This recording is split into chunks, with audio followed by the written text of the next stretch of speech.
You've seen him before. The man with the hollow smile. He's not dying on a battlefield. He's not the tragic hero of some ancient drama. No, he's dying quietly, invisibly right in front of you, carrying grocery bags, fixing the Wi-Fi, nodding along while the woman beside him mocks him in his own home. He thinks he's being mature, composed, the partner she always said she wanted, but he doesn't realize he's not being respected. He's being erased, one it's okay at a time. And the cruelest part, he volunteered for it. There's a question that echoes through the minds of men but rarely escapes their lips. Why does it seem like women never want what they say they want? She tells you she wants a good man, so why does she chase the one who couldn't care less? She says she values communication, so why does she pull away when you open up? She says she's looking for peace but runs toward drama like it's oxygen. Schopenhauer didn't think this was an accident. He saw it as nature's ruthless design. Here's the red pill that chokes most men. She's not lying to you. She's not manipulative. She's not even doing it on purpose. She's divided. Her words belong to the world she was taught to live in: books, shows, therapists, culture. But her desire belongs to something older, nature, and nature doesn't reward kindness. Nature doesn't care that you held her through her darkest moments. Nature doesn't care that you paused your dream to help her chase hers. Nature only asks, can you survive? Can you lead? Not can you please, not can you perform? This is the quiet death of the modern man. And Schopenhauer left behind a brutal warning, the kind that might just bring you back to life. Welcome to Why Women Don't Mean What They Say. You were taught to take her at face value. She says she wants kindness, so you become gentler. She says she wants you to be vulnerable, so you open your heart like a book, no cover, no lock. She says, I'm not like other girls, and you believe her. But Schopenhauer knew what most modern men forgot. What she says and what moves her are two separate languages. This isn't trickery, it's biology. And biology speaks in instinct, not logic. A woman can say with complete sincerity, I want a stable, loving man. And that same night text, the guy who ghosted her for 3 days, she might think she's ready to settle down. But her body reacts to the man who doesn't play by the rules. Why? Because the self that speaks her social self was trained by society. Media, schools, therapists, romance movies. But the self that feels her primal self was forged over 3 million years in the fire of survival. And that primal self, it doesn't want soft, it wants strong. It craves leadership, it craves gravity. It needs to feel something unshakable. That's why Schopenhauer said that what we call love, especially female love, isn't some magical emotion. It's nature's disguise. A beautiful illusion designed to keep the species going. When she says, I want a man who listens, she's not asking you to pour out your heart. She's saying, I want a man who hears everything, but doesn't flinch. A man who's unbothered by storms, internal or external. When she says, I want you to be emotionally available, she doesn't mean she wants daily updates on your insecurities. She means, can you feel deeply without falling apart? But that's the problem. Men take her words like commands, like a to-do list. If I just do exactly what she says, she'll love me. No, brother, she's not giving you a manual. She's expressing a confusion she herself doesn't fully understand, because even she doesn't know what she's really responding to. Her biology doesn't care how many good morning texts you send. It doesn't care how consistent you are. It only asks, is this man worth admiring? Is he solid? Or is he bending himself to be chosen? And the moment she feels like you've built your whole identity around her, her instincts pull away. Not because she's cruel, but because her biology equates emotional dependence with danger.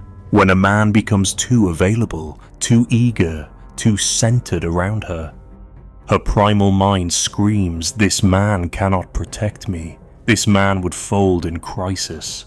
So if you've ever felt her slipping away after you gave her everything, the truth is brutal. You gave too much. You disappeared. You turned into a mirror. And while she might have admired the reflection at first, eventually she realized she was just looking at herself. And she felt nothing. That's the paradox. The more you try to be the man she says she wants, the less you resemble the man her instincts actually respect. You thought your loyalty would deepen her love. You remembered the little things. You held her through breakdowns. You cancelled plans just to show up. You became the man who always said yes. The man who would do anything to keep the fire burning. And for a while it worked. She smiled. She thanked you. She said, "I've never met a man like you." But then, she changed. The spark dimmed. Her laughter slowed. She got distant. Until eventually, she left. And you were left wondering, what did I do wrong? Schopenhauer knew. He warned that women, driven by nature, are not selecting based on kindness, fairness, or consistency. They are selecting based on what moves them, not what's good for them, not what makes sense, but what stirs the ancient code inside them. Here's the cold truth. Your love, your endless effort killed the tension. It killed the polarity. Why? Because you made yourself too easy to have. No mystery, no edge, no challenge, just comfort, predictability, safety. And while those things sound beautiful in theory, her nervous system didn't respond with desire. It responded with boredom. She didn't leave because you were bad. She left because you were safe. Too safe. Schopenhauer wrote, "Men are more capable of objectivity. Women are more the instruments of the species." Harsh, yes, but also a wake-up call, because women are nature's filters. They are designed not to reward what's easy, but to test what's strong. So when a man becomes her shadow, avoiding conflict, hiding his edge, being her emotional support animal, he doesn't spark desire. He triggers pity, or worse, indifference. Because devotion without boundaries feels like desperation. And nothing suffocates attraction faster than a man who seems lost in her orbit. You think she's pulling away because you're not doing enough? But that's not it. What she's really sensing deep in her bones is that she already has you. And once a woman has you completely, before she's earned it, before she's even decided if she wants it, something strange happens. She stops wanting you. Not because you weren't loving enough, but because the man she admired wasn't so easily captured. He had edges, a direction, a purpose beyond her. He didn't explain himself. He didn't perform. He didn't try to be understood. He simply was. And when you traded that edge for affection, when you gave up your spine in exchange for approval, you didn't become more lovable, you became forgettable. The tragedy, you thought you were maturing. You thought letting go of your edge was what made you a better man. But really you were just becoming easier to walk away from. There are two women in every woman.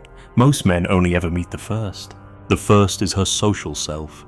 She speaks in values, in ideas, in goals. She tells you she wants emotional connection, safety, long conversations. She believes this. She isn't lying. But beneath that there's someone else, her primal self. And this woman, she doesn't talk, she doesn't make lists, she doesn't text paragraphs, she doesn't journal her emotions. She feels, she senses, she responds not to your logic, but to your being.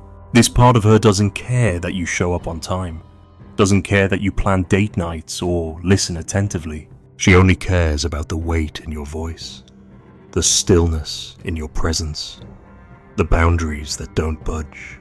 And here's the trap: men fall in love with what she says, and they mold themselves around it.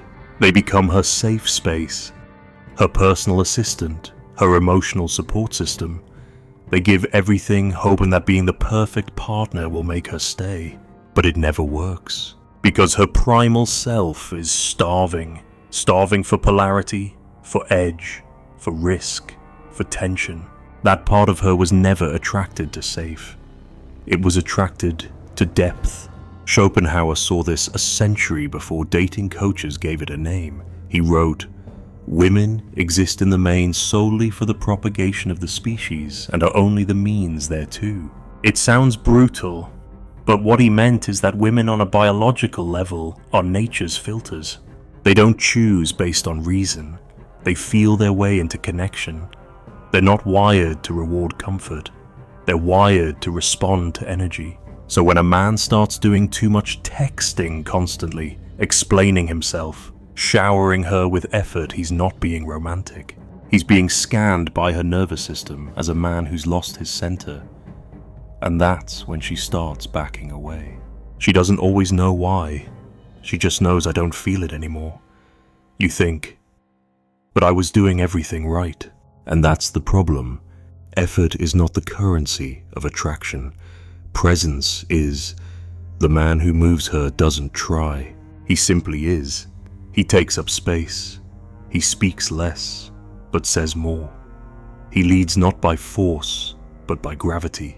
That's why when you try too hard, she pulls away. Not because you're not good enough, but because you're too available, too known, too explained. And once a woman can explain you fully, she can't feel you fully.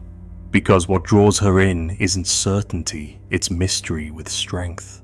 She doesn't want to figure you out. She wants to be pulled in by something she can't quite name. She wants to orbit your fire, not because she controls it, but because she trusts it won't burn her. She wants to surrender, but only to a man whose presence makes surrender feel safe, not foolish. This is where most men collapse. They mistake words for truth. They think if she says she wants honesty, then he should confess everything. Every fear, every insecurity, every pain. So he opens up, bare and raw. He cries. He exposes himself. And what does she do? She leans away. And now he's confused. He thinks, I did everything right. Why do I feel like I just stepped into a trap? Because you forgot. She doesn't speak the language of logic. She speaks the language of energy. You can say all the right things, but if your energy is ungrounded, if you're leading with desperation, not direction, she'll feel it, and her biology will retreat. Schopenhauer didn't have modern language for this, but he saw through the illusion. He understood that women are attuned not to what's spoken, but what's felt. Their nervous system is constantly scanning. One question, is this man rooted enough for me to let go? Not is he sensitive, not does he talk about his feelings, but can I fall apart and trust that he won't? That's what emotional leadership looks like, and very few men ever master it. Most either shut down completely or spill everything like an emotional flood. Both are turn-offs, because both signal this man has no center. What she wants, even if she can't say it, is a man who's felt the fire inside him and can hold it, who can be vulnerable, not because he needs help, but because he's already healed. She doesn't want to carry your breakdowns. She wants to lean into your strength. She wants to feel your composure when her world is falling apart. But when you start turning to her like a child needing comfort, she feels it. She feels your weight shift. She feels you crumble. And now she's not inspired by your openness. She's overwhelmed by it. You're not her flame anymore. You're her burden, and no woman wants to fall in love with her burden. The truth is, she's not trying to destroy you. She's trying to feel you, trying to test the depth of your masculinity, not with words, but with pressure. She's looking for your center. She'll test it in little ways, jokes, moods, silences. Not to be cruel, but to see can this man hold tension without collapsing. Because in her emotional language, words don't matter. Resonance does. Energy does. Stillness does. If you can't speak that language, she will drift. Not because she doesn't care, but because she can't feel you anymore. And here's what happens next. She told you you were everything she ever wanted. You believed her, so you gave her everything. Your time, your heart, your loyalty. You did everything to prove you were worthy of love. And then she left, quietly, without warning, like a candle that simply stopped burning. And you're left whispering, what did I do wrong? But the answer isn't about what you did. it's about who you became. Schopenhauer once wrote, "A man can be himself only so long as he is alone." That's not a call to isolation, it's a warning. The moment you mold yourself for someone else's approval, especially a woman's, you lose the very fire that drew her in to begin with. When you gave her everything, you didn't just give love, you gave your spine. And no woman can stay in love with a man who lays down his edge at her feet. She didn't leave you because you weren't enough. She left because you stopped being a mountain. You became the mud beneath her feet. And no woman, no matter how much she once admired you, can desire what she walks on. Here's the cruel paradox: the more available you became, the more invisible you became. The man who made her heart race wasn't the one texting every morning. He wasn't the one explaining every decision. He wasn't the one adjusting everything to keep her happy. No, the man she once melted for was grounded, unshakable, not cruel, not distant, but centered in himself, in his mission, in his rhythm. His presence was a pull. His eyes didn't flinch. His decisions weren't up for debate. And most importantly, he didn't need her love to feel whole. That's the energy she respected. That's what she wanted to orbit. But that energy terrifies a man who's been raised on the idea that being a nice guy is the ultimate virtue. That love is something you earn with effort. That affection is the reward for obedience. So let's be real. You weren't trying to manipulate her. You weren't trying to play games. You were trying to earn her love by being everything she asked for. But effort isn't the currency of attraction. Presence is. Energy is. And the more effort you gave, the more she felt you slipping out of your own center. The more she saw you orbiting instead of leading. And that's when the respect died. Not because you were weak, but because you were too available, too predictable, too explained. And here's the thing, comfort without gravity doesn't create safety. It creates boredom, and boredom becomes predictable. Predictable becomes invisible. That's when she drifts, not in rage, not in betrayal, but in silence, in slow, soft retreat. Not because she stopped loving you, but because she stopped feeling you. You became her emotional employee. And no woman, no matter how deeply she once cared, can stay in love with a man who becomes her employee. This is the truth no one tells you. That unconditional giving, without grounding, doesn't make her love you harder. It makes her love you less. She'll never say it directly, not in a way you can point to, not in words that give you closure, but deep inside, beneath her logic, beneath her language, her biology is pleading for something else, entirely a man she can admire. Not a man who bends, not a man who begs, not a man who overgives just to be chosen. She wants to feel pulled to you, not out of guilt, not out of gratitude, but out of awe. And awe doesn't come from availability, it comes from sovereignty. That's the final piece.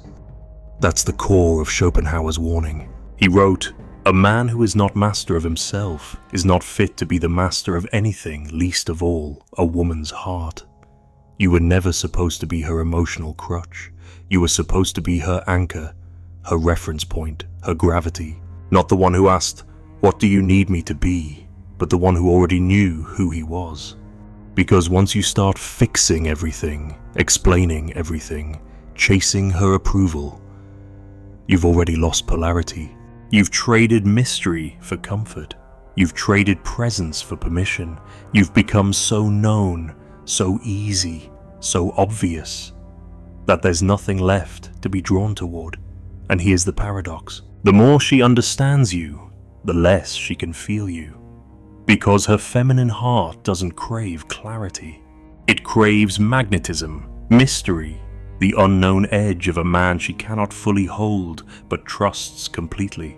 She doesn't want to define you. She wants to lean into you, to orbit you, to collapse into a man who remains whole in the chaos. But the moment you look to her for emotional regulation, you kill the polarity. You stop being the flame. You become the weight she has to carry. She's not trying to test your worth. She's trying to feel your core. And she doesn't test it with conversation. She tests it with conflict, silence, emotion. You keep responding with logic. She's waiting for you to respond with energy. That's her emotional language. Not words, resonance, not clarity, presence. And if you can't speak it, you'll never touch her soul, no matter how many right things you say. So yes, she said you were everything she ever wanted, and you believed her. So you gave it all. You showed up, you gave your heart, you stayed consistent, and then she disappeared. Not in chaos, not in drama, just gone. Like a song that slowly fades instead of stopping. You ask, what changed? But it's not about change, it's about collapse. You collapsed your edge, your spine, your polarity. And she didn't leave because of what you did wrong. She left because you abandoned yourself. And no woman can stay drawn to a man who no longer holds himself. So what now? You rebuild. You stop asking, what does she want me to be? And start asking, who am I, with or without her? You stop orbiting her moods. You stop adjusting your core to avoid conflict. You stop trying to earn love. And you start leading again. Deciding, moving with a code. Living by principle, not approval. Because when a man stands tall in his truth, when he carries himself with quiet confidence, when he doesn't need her but welcomes her, she feels it, she senses it before you speak, before you act, before you even touch her. She feels it in the way you pause, in the way you don't rush, in the way you hold eye contact, not to seek something, but to reflect something solid. And that's what reignites admiration. That's what makes her lean in, not out of fear, but trust. So if you've lost yourself trying to win her, it's time to return. Return to your own fire, your own code, your own edge. Reclaim what was yours before you gave it all away. And if something in this message hits something real in you, share it. Not just for views, but for the brother who's dying in silence. The man who thinks his kindness is the problem. The one who thinks love requires losing himself. The one who's slowly fading in the background of his own life. Bring him back, not by comforting him, but by reminding him you don't need to be liked. You don't need to be understood. You need to be centered. Because the man she can't stop thinking about is the one who never tried to be chosen. He simply was.